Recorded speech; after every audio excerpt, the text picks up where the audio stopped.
Assalamualaikum warahmatullahi wabarakatuh. Apa kabar kalian semua? Mudah-mudahan sehat selalu. Mungkin sebagian dari kalian ada yang penasaran, ada yang bertanya-tanya tentang apa channel ini dan kontennya bagaimana. Baik, aku akan menjelaskan ke kalian tentang apa channel ini. The Blood Room. The Blood Room adalah channel yang dibuat khusus untuk menceritakan pengalaman-pengalaman, khususnya pengalaman pribadi aku yang menceritakan tentang mistis. Mungkin kalian pernah merasakan, mungkin kalian pernah melihatnya, atau mungkin kalian pernah berinteraksi dengan mereka. So, aku akan menceritakan ke kalian salah satu pengalamanku yang paling seram yang pernah terjadi sewaktu aku bekerja di sebuah hotel. Apa kalian siap? Jika kalian siap, kita akan memasuki The Red Room.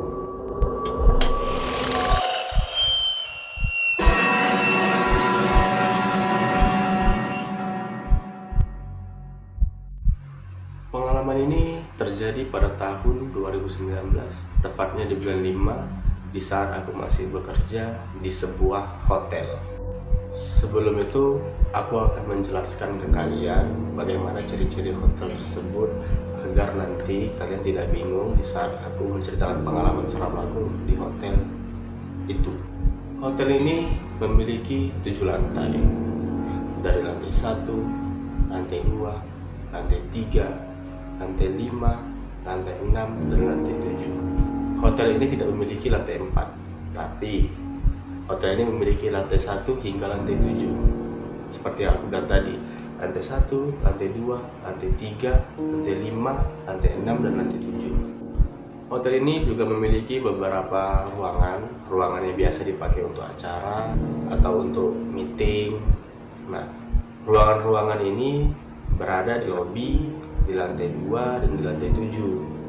Nah, di lobi dan di lantai 2 ini ruangan khusus untuk acara-acara besar, acara-acara yang dalam satu ruangan tuh muat untuk 500 orang gitu. Nah, untuk di lantai 7 hanya muat untuk 100 orang. Itu udah desak-desakan. Kebetulan saat itu aku ada banket ya. Aku ini ada banket. Jadi kalau misalnya ada urusan event, nah akulah tuh sama teman-teman banket yang lain untuk nyusun bangku, nyusun meja, pasang cover chair, pasang tablecloth gitu kan. Nah, kebetulan pada saat itu aku mendapatkan jadwal shift sore.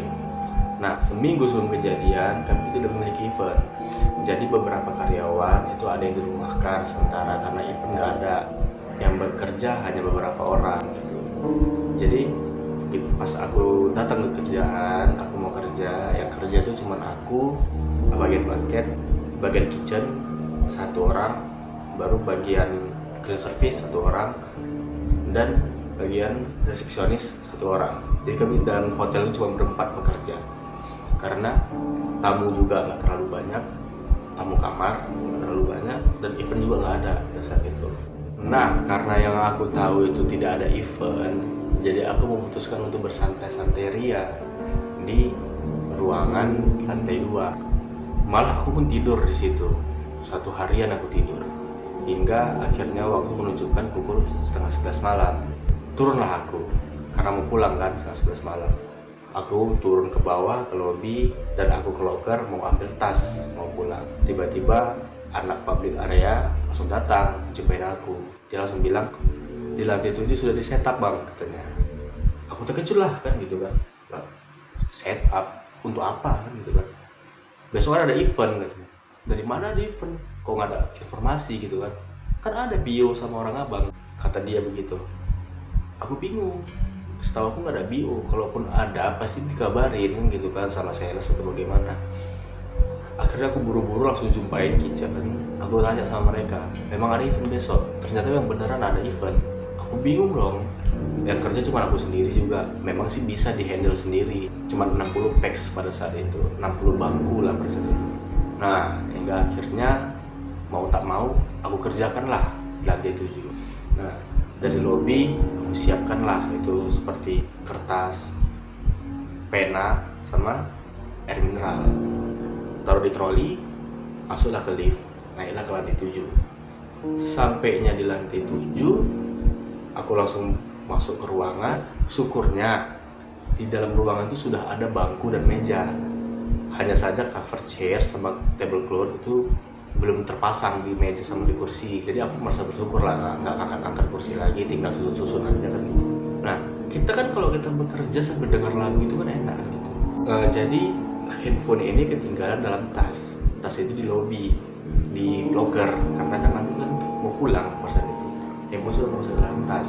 Aku mau turun lagi, mau ambil handphone.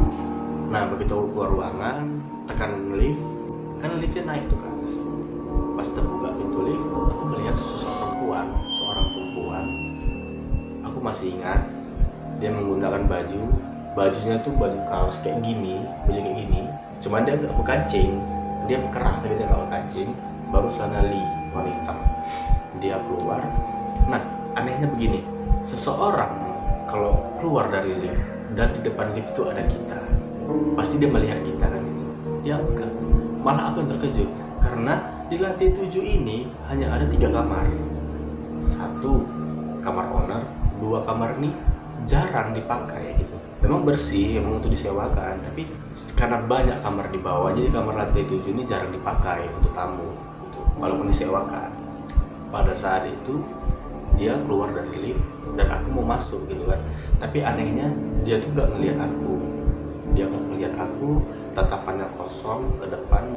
Wajahnya kalau diperhatikan ya, itu seperti seorang perempuan yang baru nangis karena matanya masih ada sembab. Nggak terlalu juga aku perhatiin, karena SOP dari hotelnya juga nggak diperbolehkan berlama-lama memandangi tamu, apalagi tamunya seorang perempuan, kan nggak sopan. Nah, dia keluar lift dan giliran aku masuk lift untuk ke locker yang berada satu lantai dengan lobby, yaitu lantai dasar. Pas liftnya mulai turun, aku sama sekali nggak terpikir sama perempuan tadi. Ya seperti nggak terjadi apa-apa gitu.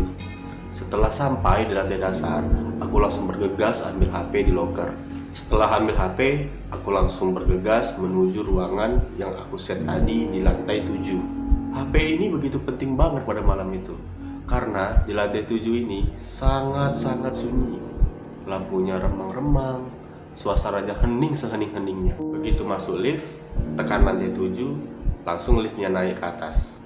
Nah, setelah liftnya naik ke atas, sampailah di lantai 3, tiba-tiba aku teringat soal perempuan tadi. Dia ngapain ke lantai 7 ya? Kamar atas apa ada yang nyewa kah? Begitulah di pikiranku saat itu. Nah, begitu sampai di lantai 7, pintu liftnya terbuka. Aku pun keluar dari lift dan jalan menuju ruangan yang lagi aku set. Sambil jalan, aku memperhatikan sekeliling karena penasaran sama perempuan tadi. Aku lihatlah kamar-kamarnya dari luar. Seperti nggak ada aktivitas sama sekali. Jadi perasaan ini udah mengatakan bahwa wah, udah janggal nih perempuan, udah aneh gitu loh. Sampailah di ruangan, aku masuk dan tutup pintu. Di ruangan ini ada satu jendela. Jendela itu jendela geser. Dari dulu memang nggak bisa ketutup karena karatan. Jadi hanya terbuka lebar yang seukuran badan lah, seukuran badan. Jadi kami biasanya menutup pakai gorden. Memang gorden bawaannya. Mulailah tuh aku nyusun semua bangku, meja-mejanya. Setelah semua sudah selesai aku susun dengan model classroom, aku langsung menuju gudang yang ada di dalam ruangannya juga untuk mencari cover chair dan tablecloth. Ternyata nggak ada. Terpaksa aku harus turun lagi ke gudang yang ada di lantai 2. Karena kondisinya juga sudah malam banget, aku pun langsung bergegas menuju keluar ruangan dan menuju ke pintu lift. Aku lihat liftnya stay di lantai 3, naik menuju lantai 7. Sampailah liftnya ke lantai 7. Begitu kebuka pintunya, aku kaget karena aku lihat perempuan itu lagi. Dia keluar sambil gak ngeliat aku juga.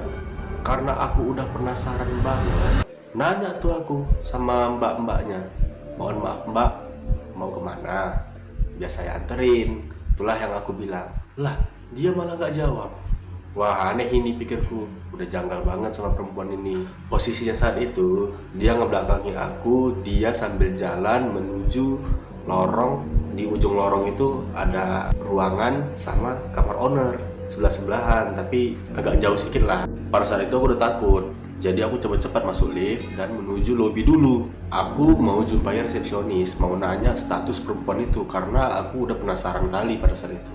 Sesampainya di lobi, aku jumpa resepsionis dan aku langsung nanya, itu kamar di lantai 7 ada yang nyewa apa enggak? Dan dia jawab, nggak ada katanya. Nah, aku tanya lagi tuh sama dia, kalau owner ada nggak di atas? Nah, dijawabnya juga nggak ada, karena tadi pagi owner keluar kota, besok lusa baru pulang. Nah, pada saat itu dia nanya balik ke aku, emang kenapa sih? Akhirnya aku ceritain dong apa yang aku alami tadi. Dia cuma jawab, biasa itu, sense aja, lanjut gih, biar cepat balik. Cuman itu dijawabnya. Ya udah, aku langsung menuju lantai 2 kan, mau ke gudang, mau ambil tablecloth sama cover chair. Jujur, aku tuh takut banget sebenarnya udah. Dengan jawabannya tadi cuma bilang, ya udah nggak apa-apa, santai aja, biasa kok itu. Berarti kan menandakan sudah biasa terjadi di hotel ini. Itulah pikiranku pada saat itu. Nah, setelah udah dapat yang dicari, aku langsung menuju ke lantai 7. Sampai di lantai 7, pintunya terbuka, tengok kanan kiri, alhamdulillah aman-aman aja. Tapi perasaannya kok takut banget gitu loh pada saat itu. Akhirnya aku langsung lari-lari menuju ke ruangan. Begitu dibuka pintu, ternyata perempuan itu sudah di dalam ruangan. Dia berdiri di jendela yang terbuka itu menghadap keluar. Aku kaget, aku shock pada saat itu. Aku mau lari, mau keluar, tapi nggak jadi. Karena perempuan itu tiba-tiba menjatuhkan diri keluar jendela. Spontan lah aku, tiba-tiba aku ngejar dia aja gitu ke jendela itu. Rupanya pas aku lihat di jendela ke arah bawah nggak ada tanda-tanda orang jatuh dari atas. Emang sih gelap di situ karena kan gang kecil gelap gitu di luar itu. Pas aku memperhatikan ke bawah, tiba-tiba aku mencium bau amis, sangat-sangat amis. Dan aku pun merasakan di atas kepalaku ini seperti ada sesuatu. Pas aku lihat ke atas, ada seseorang di atas rooftop yang sama persis posisinya seperti aku yang melihat ke bawah. Tapi anehnya, pas aku lihat ke atas, dia tiba-tiba ngelihat aku dari atas. Dia seperti ngelihat ke bawah gini. Dan yang membuat aku lari ketakutan, dia melihat aku sambil menyeringai. Mulutnya lebar selebar-lebarnya. Baru matanya itu kalau kita perhatikan begini, kantong matanya ini kayak jatuh gitu ke bawah gitu. Itu aku masih ingat banget, itu ke bawah. Terus pas aku lari, dia ketawa sekenceng-kencengnya, ketawa sekuat-kuatnya. Aku lari langsung menuju lift dan aku turun. Selama aku di lift pun aku masih mendengar suara ketawanya pada saat itu. Dan pada saat itu aku langsung sakit dan aku nggak bisa kerja selama seminggu. Nah, setelah aku libur selama seminggu karena sakit, akhirnya aku masuk lagi lah ke kerjaan. Aku kembali ke kerjaan. Selama dalam pekerjaan, aku selalu bertanya sama mereka, sama orang-orang kerja maupun sama HRD sekalipun. Aku tanya, dulu ada cerita sesuatu nggak tentang hotel ini? Itulah yang aku tanya. Tapi mereka selalu bilang nggak ada, biasa-biasa aja.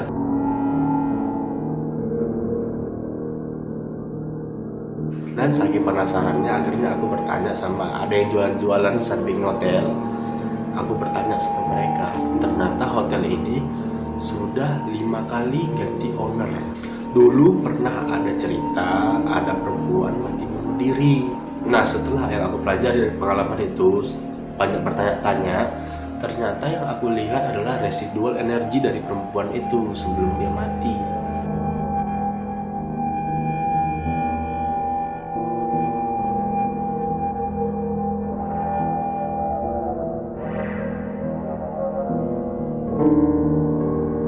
Gimana menurut kalian ceritanya? Menurut aku ini serem banget sih. Kalau misalnya kalian jadi aku pada saat itu mungkin gila deh, serem banget beneran.